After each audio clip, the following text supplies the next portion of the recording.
joining. Today we have the pleasure of having Dr. Graham Watson, who used to be a pioneer of endourology in the early 80s in Europe, and who is now the pioneer of PCNL and endourology in sub-Saharan Africa.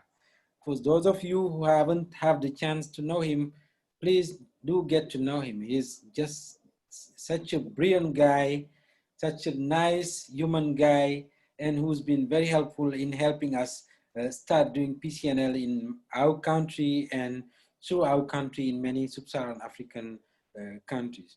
So thank you, Graham, for joining and for giving this talk. Let's just remind the others to mute themselves so that we don't have any noise. And after the talk, we'll have time for some question and some discussion. So thank you, Graham. Jeff Mohammed. And how much do I owe you for such a nice introduction? What do I press to get my slides? So okay. I'm going to talk. The green box. Yep, I have my expert here. So I hope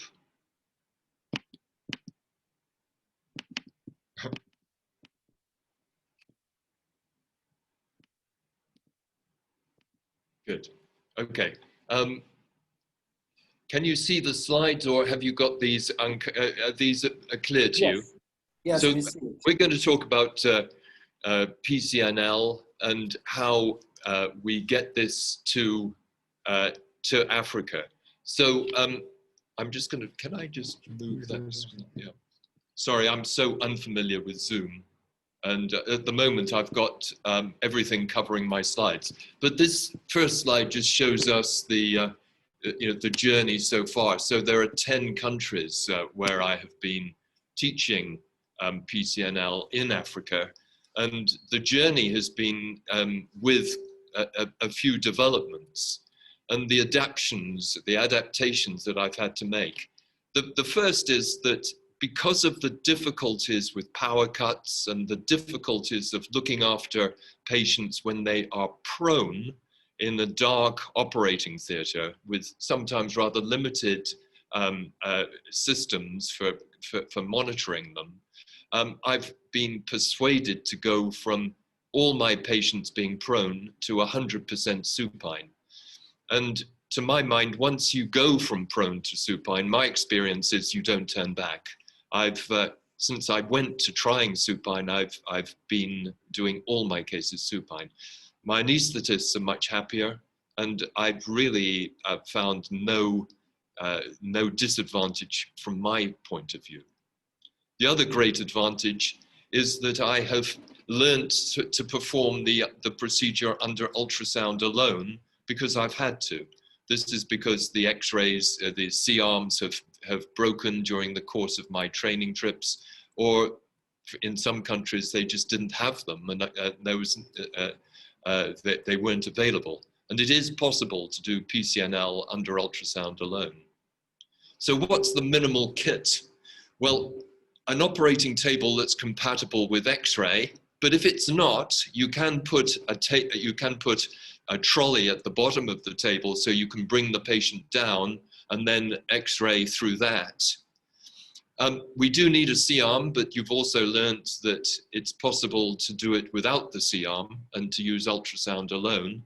But I think that is more of a challenge, but entirely possible. We need a cystoscope so we can put a ureteric catheter up the ureter. And it's also useful to have a flexible cystoscope, so that you can look around in the kidney through your PERC track, but it's not essential. We're going to have a puncture needle, we're going to have dilators and some sort of sheath to go over those, a nephroscope, a fragmentation device, retrieval devices, saline for irrigation, and plenty of that. And then we need a trainer. We need somebody there with you for those early cases to take you through the difficulties of the procedure. So try to start with a simple renal pelvic stone because these are going to be the most straightforward, but they can still present challenges. The other special consideration that I would suggest is that if you are operating in a region which is prone to power cuts, then you need some backup plan. And for example, the C-arm obviously won't work, but the ultrasound can work on battery power alone. And the ultrasound I'm going to show you is entirely, works entirely on batteries for up to an hour. I'm also going to show you a lithobreaker made by EMS system from Switzerland, which works on battery power, for AAA batteries, 4 of them, and that they will break any stone. And then there's Ralph Clayman produced a system called the endoscope, which I will show you, which works with a mobile phone so that you can have a torch sufficient to illuminate so you can do the procedure. And instead of a video stack, you use a mobile phone, and look at that. I'll show you that in due course. So, you know, there are ways in which you can perform PCNL even in the most arduous of circumstances. So preoperatively, check that the patient doesn't have a coagulopathy, and more commonly, check that the urine is sterile. In the Western Hemisphere, many of our patients have infective stones. My experience working outside of the UK and low-income countries is that the majority of stones are not infective and in fact are very hard calcium oxalate stones. So how do we start out? Step 1, we place a ureteric catheter at cystoscopy, and we place it just below the stone, and we secure it to a urethral catheter. We give antibiotics, and then we position the patient. So we bring them slightly, we elevate the side that we're going to operate on, and we elevate that usually with rolled cloths, one under the shoulder blade and the other under the buttock, so you can access the 12th rib. And the puncture is almost always going to be right at the tip of the 12th rib, usually below it, but quite often above it. Then we clean and drape. And one of the problems with PCNL is the irrigant. If we're going to use, in a complex case, more than 20 liters of irrigant, you want to be making sure that that's not going to flow over any electrical connections, and if possible, develop some system to catch the irrigant so that you can collect it in a bucket. And just using plastic sheeting is a very straightforward way of doing this. Then, as we're thinking about the patient and planning it, what size tract do you need? And I'm going to show you very different sizes of tract depending on the volume of stone we're going to remove. The bigger the tract, very often the more the bleeding, and the smaller the tract, the longer it takes to get the fragments out. I used to universally perform these procedures with a 30 French tract. Now I rarely go above 24 French, and I'm doing more and more procedures with something like an 18 French or a 16 French tract. And today my procedure was with a 14 French tract. They recover quicker, but the bleeding is less, but you have to be very precise with your puncture. And then plan where in the collecting system you're going to make your puncture. Are you going to go straight for the calyx, or are you going to go in through an upper pole or a lower pole? The upper pole gives you excellent access to the ureter, and very often you can get into the lower pole calyces through an upper pole. So an upper pole puncture has got various advantages, but the lower pole puncture may be more straightforward. It's been a long time since I had an injury to the pleura, and this is because my punctures these days are so much more lateral. I would think we're talking about 8 years since I last had a pleural injury, and since going supine, actually that's not happened. The other thing to remember is that the more torque you put on the kidney, the more it can bleed. And you may, in the course of approaching, say, an upper pole stone, if you're trying to do it through the lower pole, that may result in bleeding and it may be more difficult. So, organization within the operating table, within the operating theatre. I think it's very useful to have the access of the C-arm coming in to what you think is going to be your access of your puncture. So I will be thinking, right, if this is an upper pole stone, I'm likely to be going in a more cephalad direction. Bring the C-arm in from the head end a bit more so that you're coming in that direction. And the reason is, when you do that, localizing it with X-ray is so much easier. Then we're going to orient the image so it's logical to you. We'll show you some pictures of this later. And save the image before you inject contrast. Sometimes don't inject contrast. The difficulty is when you inject contrast, you lose your precise idea of where the stone is. Some of that contrast can linger. And if you inject too much contrast, you extravasate, and then your view gets much worse. Put your video stack on the other side of the table so you can look at it directly. I usually keep ultrasound on my side of the table, and I have the irrigant somewhere I can see it, so I can see that it's flowing. If it is not flowing, I'll lose my view, and I want to know that that is because of lack of irrigant and not because I need to move my nephroscope. So here we are. I've got the patient lying supine on the table. The head is to the right, the legs are to the left, and I've got supports under her buttock on the left and under her shoulder on the right. The 12th rib tip is almost exactly in the middle of the body that you see there as a horizontal line. And I will then clean that area, prepare it, and apply a drape. We're lucky to have drapes which collect virtually every drop. I've got my C-arm in place and in the anticipated direction of the puncture. And I've oriented the X-ray, so left is towards the feet, right is towards the head. So the puncture, as I've said, usually close to the 12th rib. And the first thing I'm going to do is to place the needle over the patient in the line of the stone so that I can see, before I've placed it into the body, roughly what direction in terms of cephalad, chordad that I need. I then make the skin puncture and proceed. Now, if I'm using ultrasound, all this gets so much easier, as I'll show you later. Let's see what the next step is. So what I'm going to do now is, with the help of Joe, we're going to just show you a short clip of the use of the CR. Right, and thanks very much. Is it possible to Either side? no, okay, don't worry.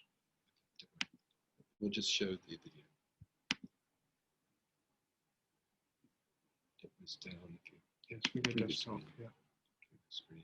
There it is. There. Unfortunately, that's the one. This one. Is that one? Okay. Good. Excellent. Is it running? Yeah, press play. Ready. Good. So.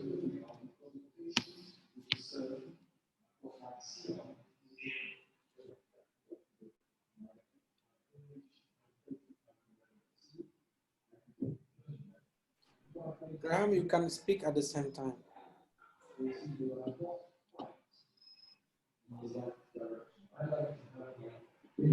You are muted, maybe.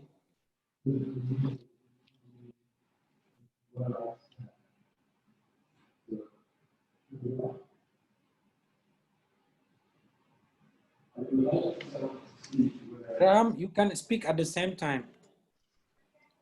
So can you hear the audio or not? No, you can speak at the same time. Okay, but can you hear? You can't hear the audio. No, but we are hearing it. Okay, I'll talk to it then as we proceed. So what I've done is I've placed my needle over the body to see the direction that I need to plunge it into the into the patient. So this is a piece of sponge. There's a stone, which is my target, and my C-arm placed. What I'm showing you, in a second, you'll see the needle come in, and you'll see that I've made a mistake. I need to rotate the image slightly, so it makes perfect logical sense to me. Left is left and right is right. Then I know that I'm aiming towards the stone, correct in that vertical plane, but am I too deep or am I too superficial? We don't know at the moment. So I'm going to show you how I advance the needle, just doing little flash x-rays on each occasion. And then what I'm going to do is to try and get the depth. So see the needle advancing towards the stone.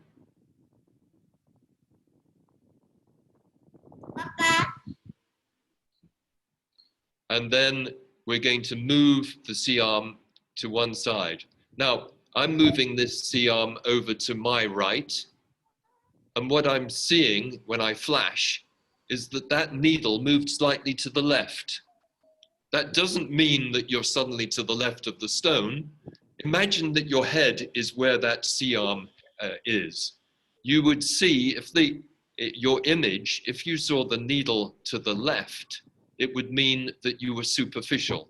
If it was to the right, it would mean you were deep.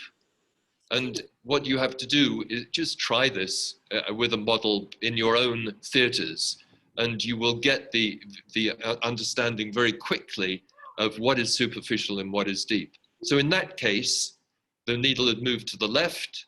That meant that I was superficial. I'm now puncturing more deep. I'm moving the C-arm over, and it looks like I've got the depth right.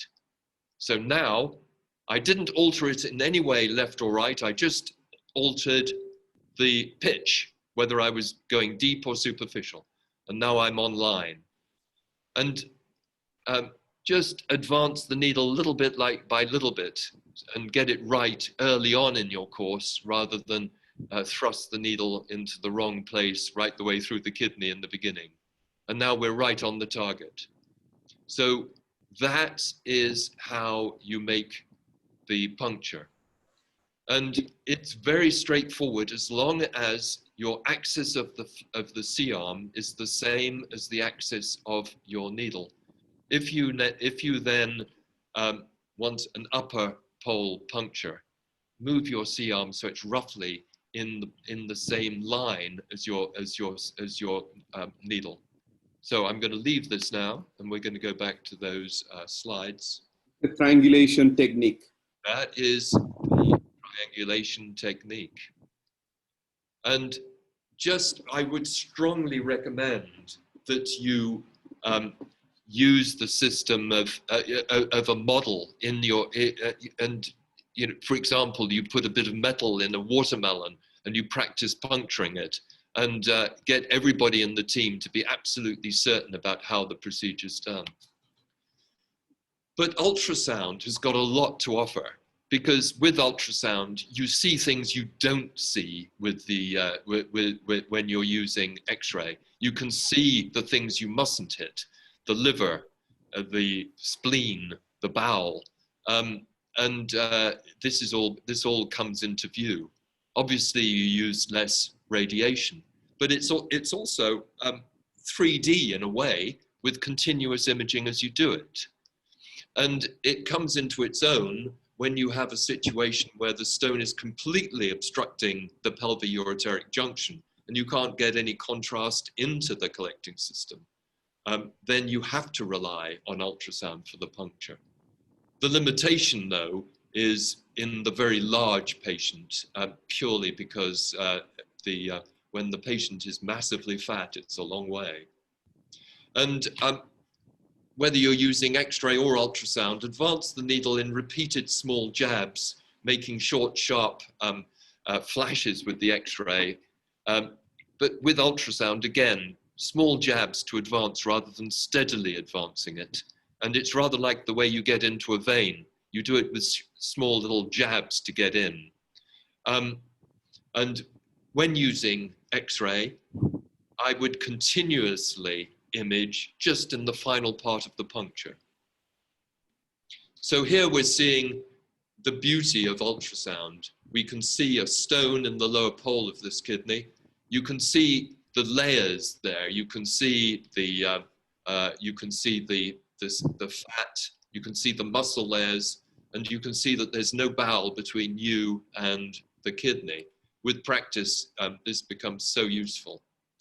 And with the particular ultrasound that I've been using, there's a guide that goes onto the ultrasound itself, which gives you a guide of where the needle passage is. So you put your needle through the needle guide, and it follows that path.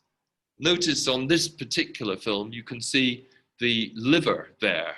And if you were doing this under X-ray, you'd have no idea that the liver was there asking to be punctured. We can avoid it when we use ultrasound. So I'm doing more and more punctures with ultrasound. So going back to the C-arm image, you can see there, looking at it straight over, I'm going for the stone. When I go to, when I move the image over to that side, the needle has gone to the right. And can the audience shout out, am I too superficial or am I too deep? And the answer, you are too deep.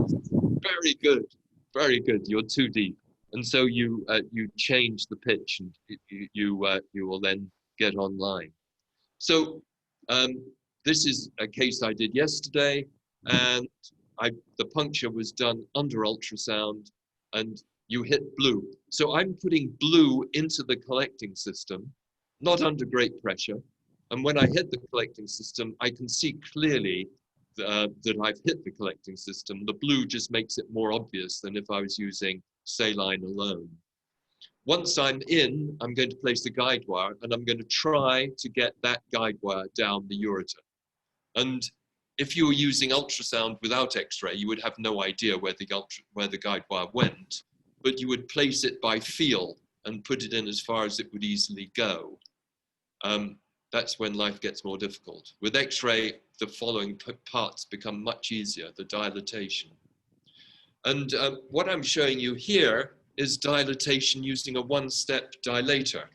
And it might be useful for me, well, I think I'll show you all the dilators in a few minutes. But the most important thing at this point is to make sure that you are dilating in the line of your guide wire. It is possible to have a safety guide wire, especially when you use the system. Sorry, have you got? Oh, that's better. So when you use serial dilators, it is possible to place a second guide wire, which would be outside your amplat's sheath. There's a point in the dilators where you have a cannula which will allow two guide wires to go down it, and I'll show you that very shortly. So remember the angle of your puncture. If you go off in a different angle, you will pull your guide wire out, and you look after that guide wire. It's very precious to you. You use X-ray to dilate up to the stone and not beyond it. If you dilate too far, you can't control the bleeding.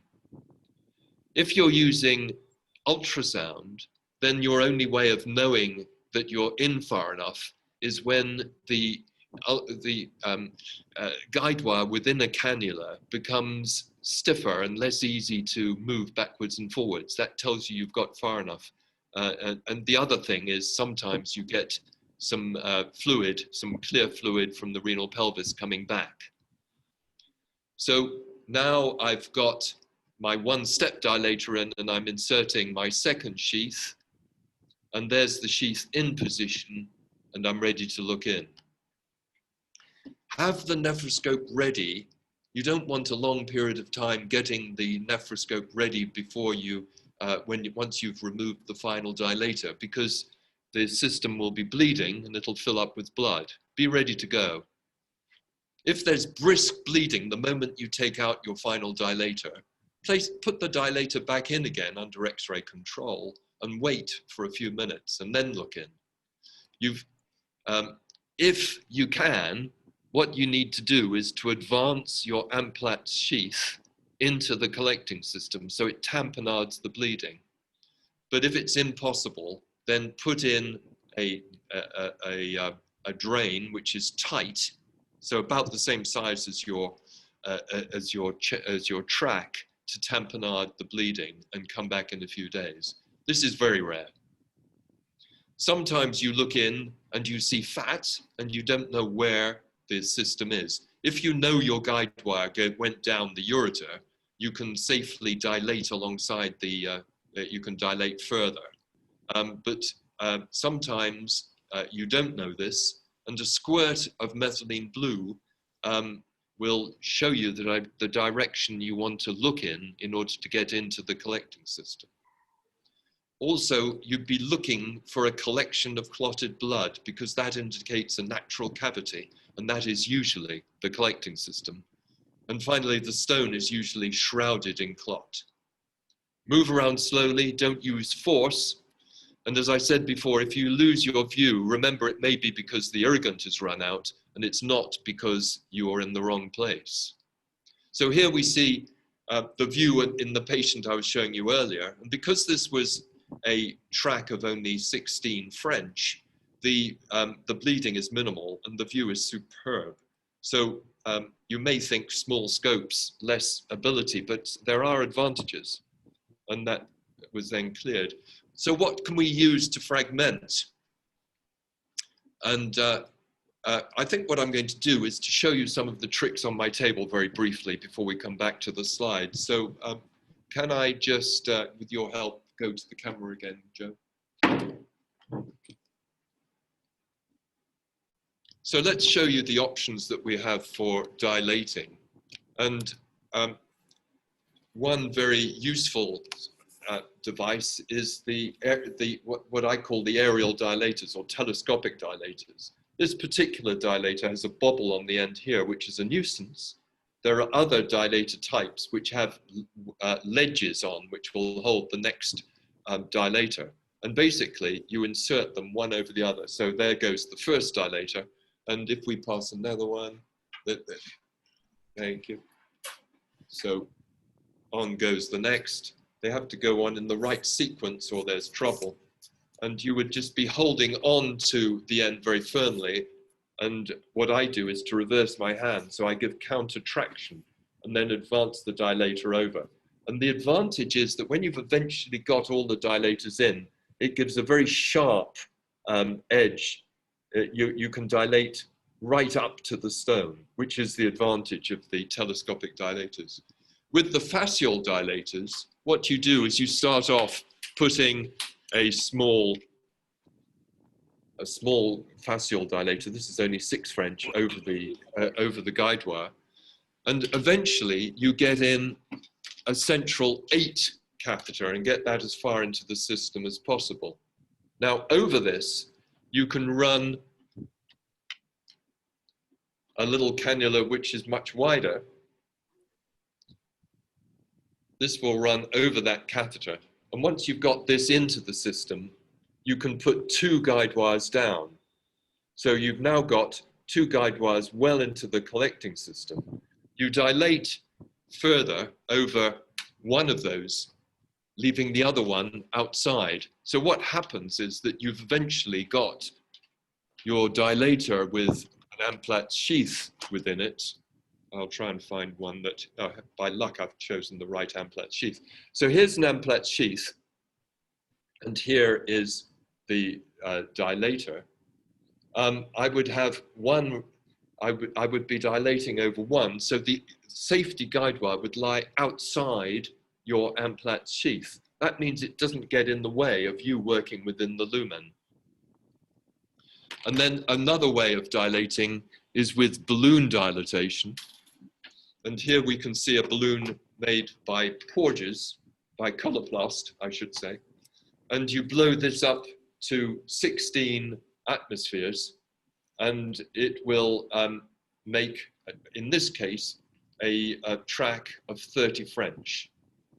I, as I say, rarely go up that far, but balloon dilatation has got some great advantages in terms of the procedure.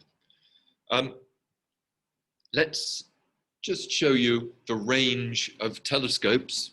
So a standard nephroscope would be 24 French. This one, if I take out its sheath, becomes 22 French, and I can work with this through a 24 Amplatz sheath, and that would be the standard way I'd work. If you do use it without its protective outer sheath, you have to be very gentle with it or you can break it. I've never broken one, but ones I've given have been broken. And the same company, Storz, make a mini and an ultra mini. This mini will go down its own cannula of 16 French. And I showed you the pictures of the one-step dilator and its sheath. And the great thing is, here's a metal sheath which you can use countless times, a metal dilator which will never wear, you'll be able to use that an infinite number of times. And then you work down that channel, as you saw in my previous slides. Let's show you a few, just something interesting in terms of fragmentation. A fragmentation device which won't give up in your power strikes and when there's a power cut is made by EMS. And this, I'm just going to fire it, and that's just broken my finger. It'll break any stone that you like, and it runs off 4 AAA batteries, which I'll just show you in here. And this means that you can go anywhere on the planet taking a very small amount of kit with you. What I like to do with this is to place it within a glove. So I only soak the probe itself, which I'll detach for you. And this is the probe that I use for percutaneous work. And we have a long, thin probe, which I use for ureteroscopic work. And let me just show you the ENDOC system, because this was the one developed by Ralph Kleiman. And basically, if you've got a power strike, this will fit over your endoscope. There's a separate torch, which I may have put down somewhere, which it gives you light sufficient to see. And this will hold your mobile phone. So you use that as your mini screen to continue the operation.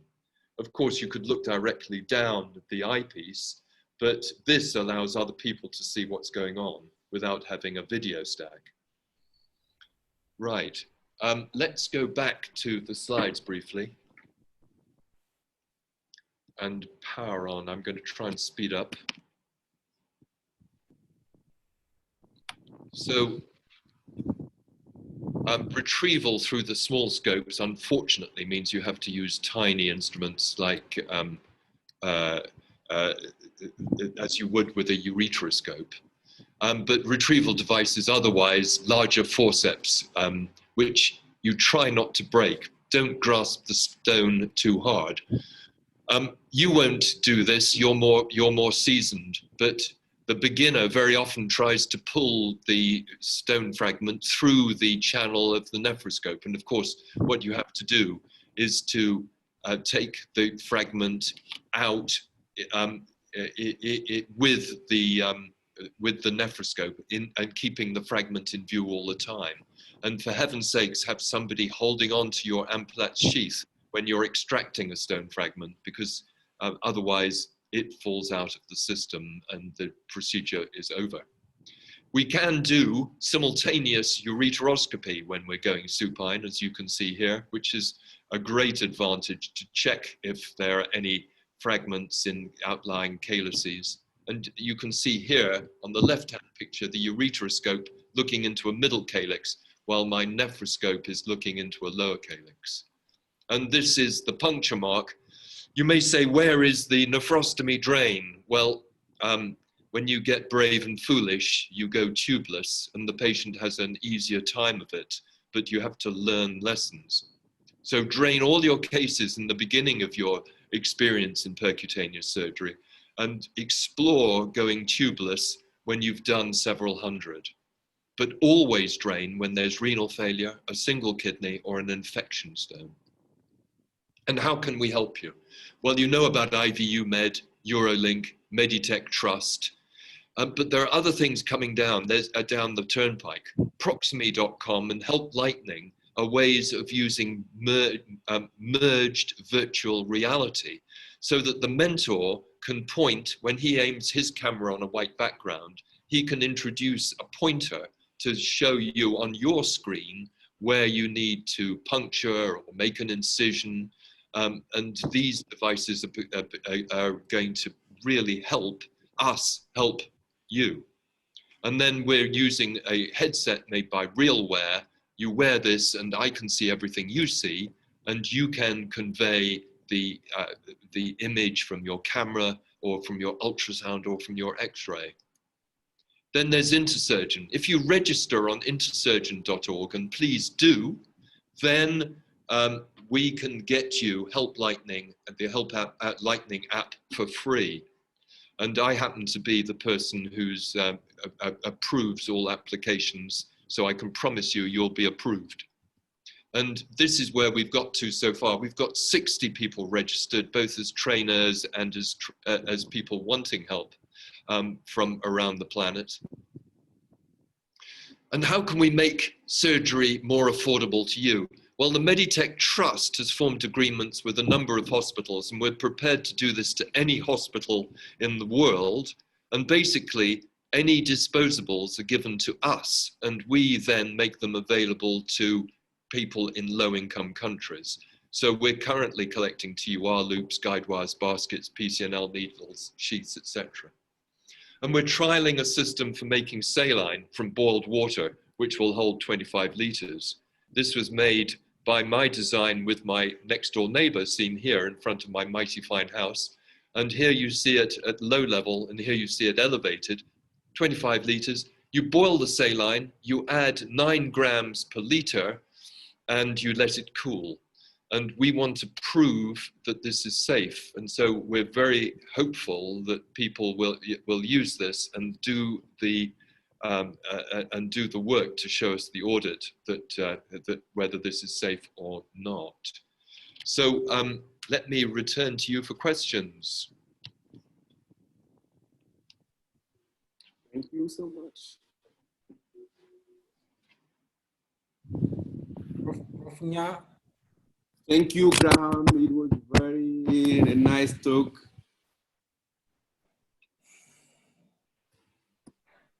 It was very great. I remember many things we do together. The triangulation technique, I think it's helpful for us, for beginners. What do you think about bullseye technique and puncturing without moving the C-arm? So do you mean the technique that Mohammed Lezrek uses? Yeah. Well, what his technique is, where you know the plane from the AP, and you fire your needle in multiple points, superficial to deep, until you hit it. And what I think that what I would strongly recommend is learning the triangulation, but combining this at the end. So all of us use Mohammed's technique finally and look for movement of the stone at the final puncture. But by using triangulation, it really is very easy to get into the right sort of plane, and the final act can be by seeing how the stone moves. So there are a number of cases where I know I would the stone is such a tiny target that there's no way you could do it by just randomly plastering the system.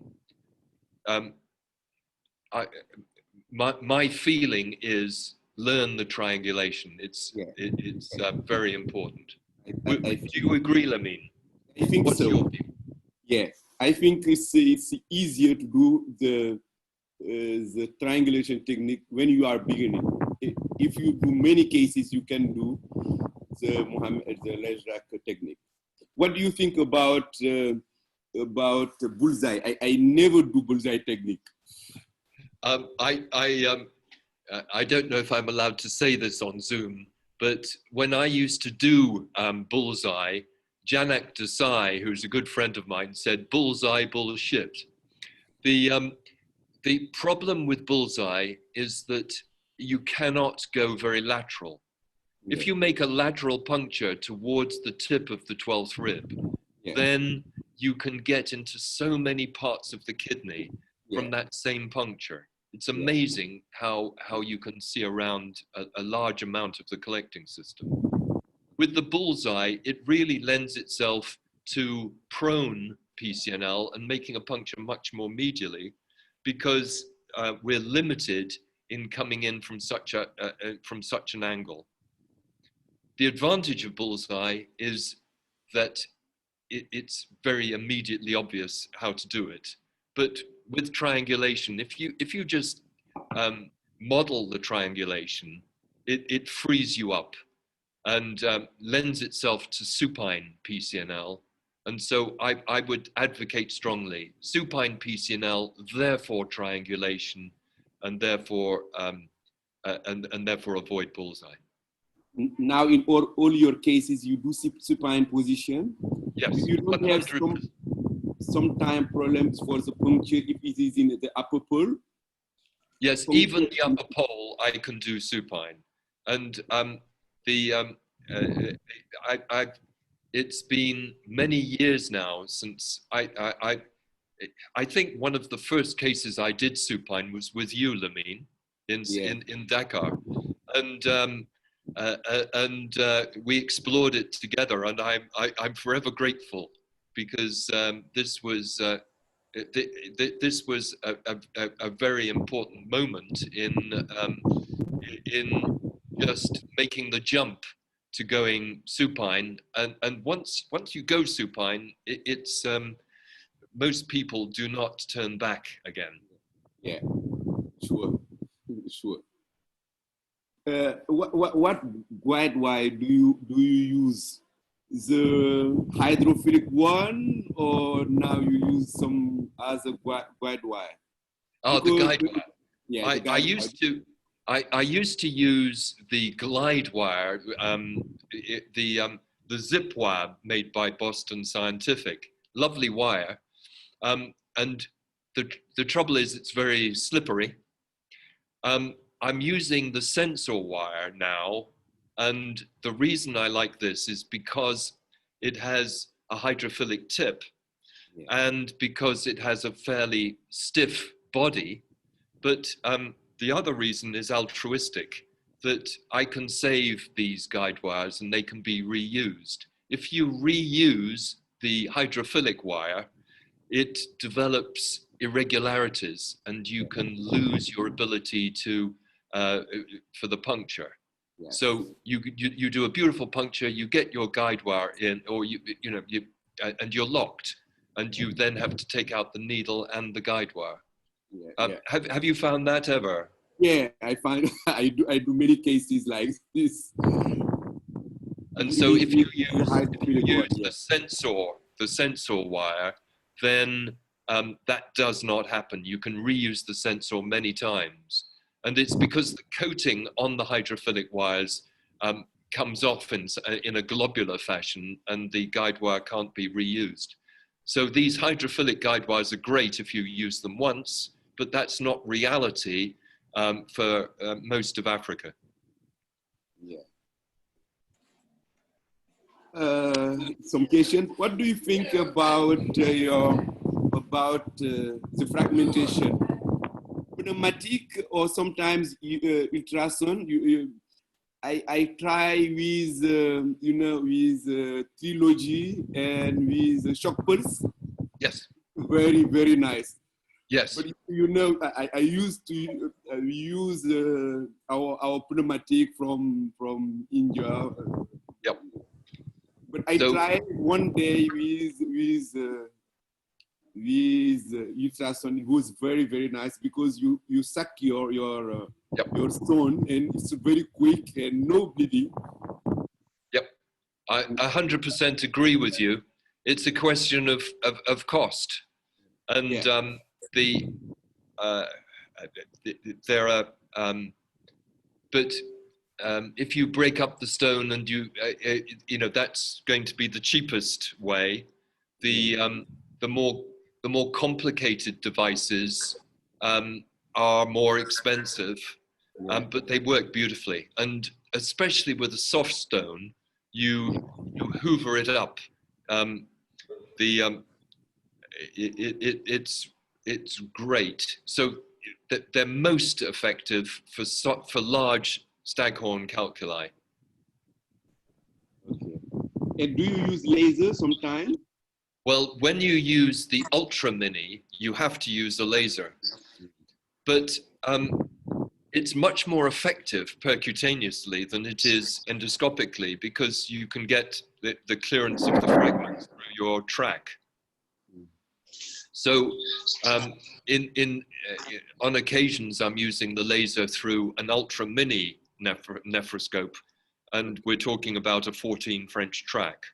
I did one this morning. The other time when the laser is useful is when you use a flexible cystoscope to get into a peripheral calyx that you can't get directly with the nephroscope, with a rigid nephroscope. And then you can use the laser to break the stone up and use a basket to fish out those fragments. So if you've got a laser, they're great. You always use the flexible after to check if you are some fragment in lower pole or in upper pole. Yes, in an ideal world, I would have a flexible cystoscope for every case. There are times when you have to use this with great care, though. If you put undue, it's quite possible to break these scopes by putting them through too much of a bend through the sheath. So sometimes you have to pull the sheath back in order to negotiate the bends. It breaks your heart if you break these expensive instruments. Yeah. Questions in the audience? Yeah, I would like to thank both Dr. Graham and Professor Nya for the moderation. I would like to echo many participants who say, and that's not me only, that it was a brilliant presentation. And I would like to ask a question. You mentioned the advantage of the supine position that allow doing ureteroscopy. But what are the other advantages of the supine position over the prone position? So the advantages of the supine position are really in terms of the ease of doing the procedure. So easier for the anaesthetists, easier for the nursing staff, because you don't have to take the patient and turn them to prone. And so and it's much easier in terms of supervising your patient and monitoring them in a supine case. Prone, it's very difficult. If you lose the airway prone, that can be an emergency. So and supine is so much more straightforward. So, but the other advantage to us, those are the advantages to our friends, the anaesthetists and our nursing staff, but the advantage to us is that the fragments come out better. So you can use the Venturi effect with the flow of irrigation, and it helps flush small fragments out, which you otherwise spend a long time picking out with the prone.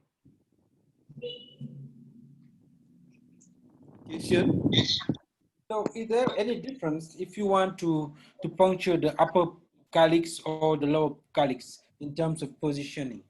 Well, people will say that sometimes they have to position the patient prone to do an upper pole puncture, but I don't believe that's true.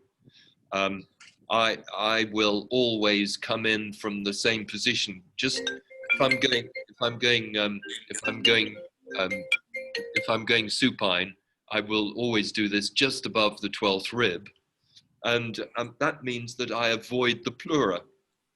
I think the danger of the high puncture is the pleura, and if you're doing it too medially, you really risk the pleura when you do that.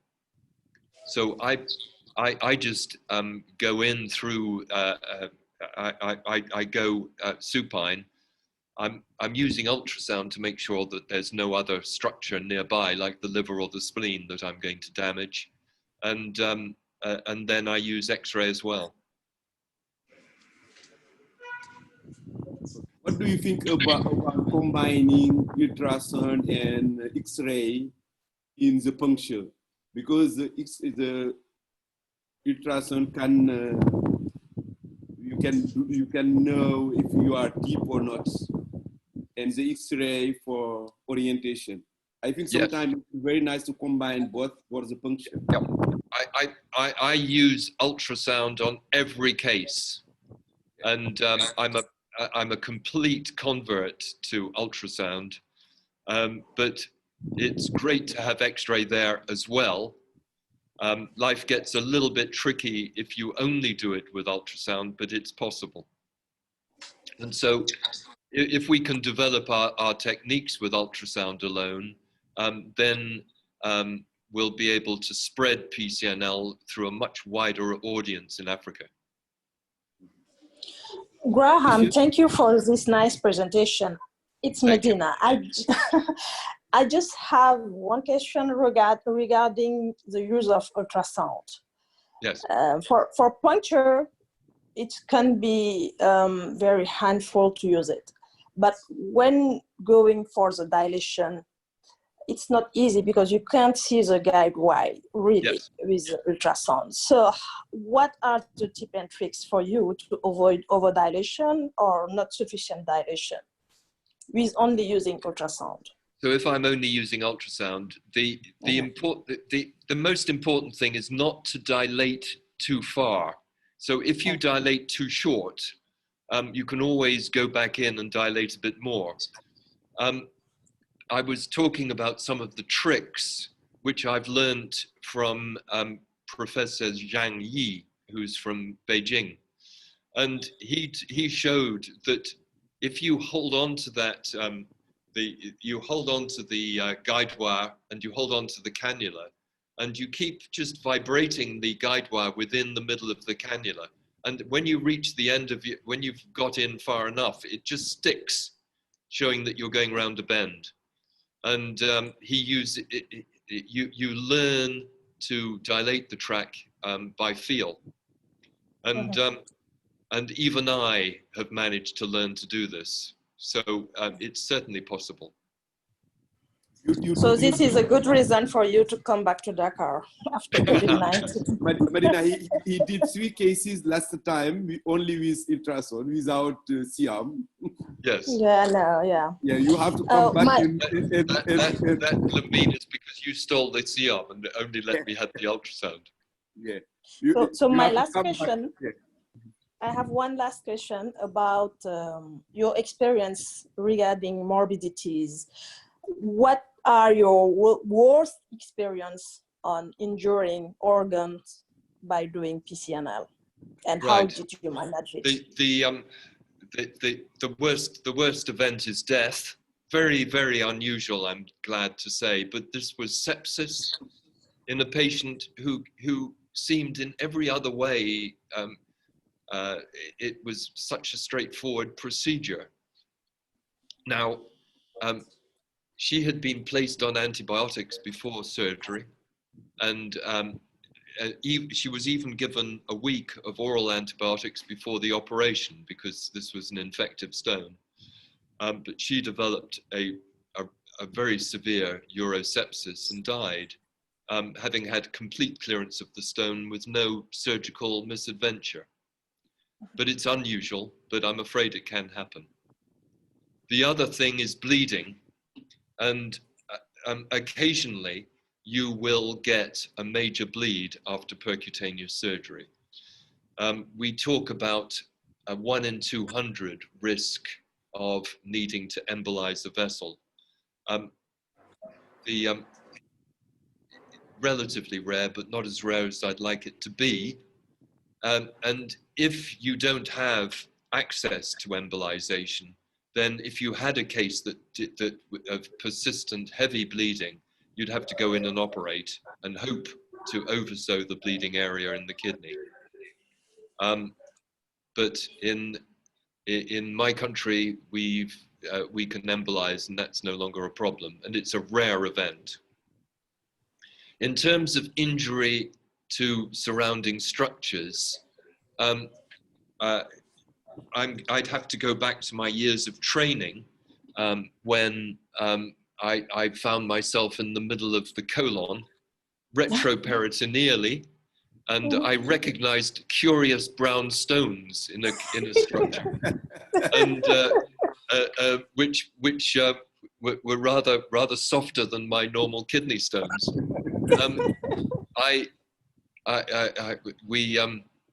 We left a tube draining the kidney. We didn't need to do anything to the bowel. I was expecting horrible consequences, and they did not happen. But we left a nephrostomy in for a week. The other thing that I've had is I looked into a structure, and if I turned off the irrigation, it was very bloody. If I turned it on, it cleared. As I looked into the structure, I saw little side branches. And as I went in, this structure became wider. It was the renal vein. I've only done that once in my life, and again there was no after effect. I came back into the collecting system. We're talking about something like 20 years ago that this happened. It hasn't been happening lately. You'll be glad to hear before you ban me from coming to Senegal. We are waiting.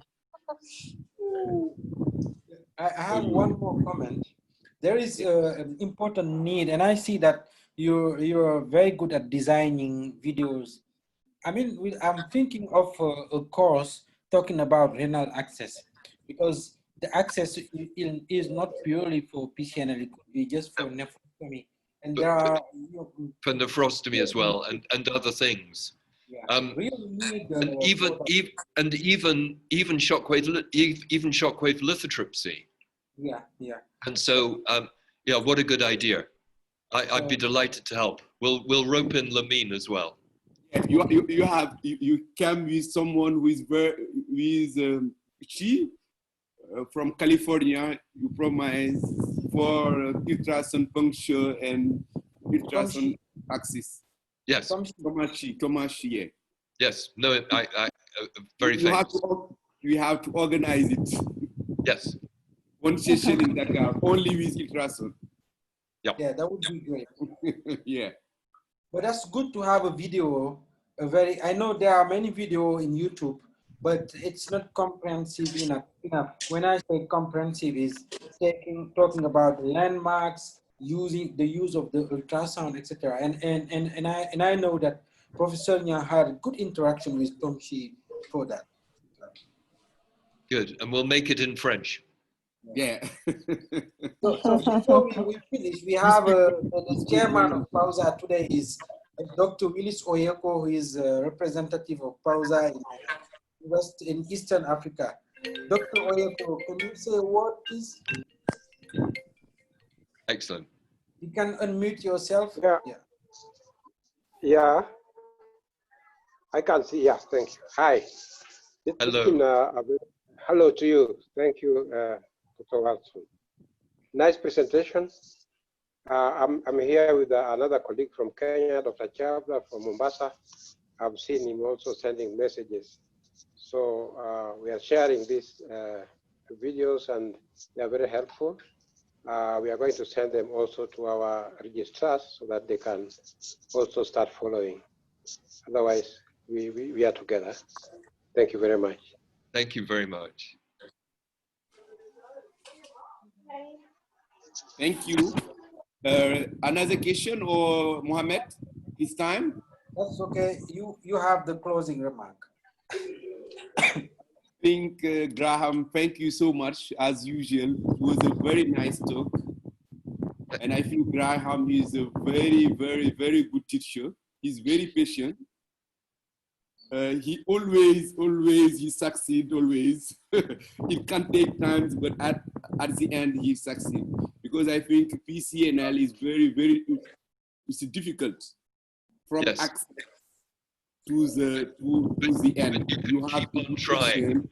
Yeah, you have to be patient, to go slowly, to keep very concentrated, because when you are your wire in, you can remove it if you are not very concentrated. And I think Graham is a very good teacher, and he do many things for our countries, low income countries. I think we have to congratulate him in all he did for us, because now we do routinely PCNL, and it's Graham who make it happen. And I think we never think one day we will do usually PCNL. And now we try to do it in other countries. And I think Graham starts something, we have to go further. And he have to come back now to come back and learn us from ultrasound and other things.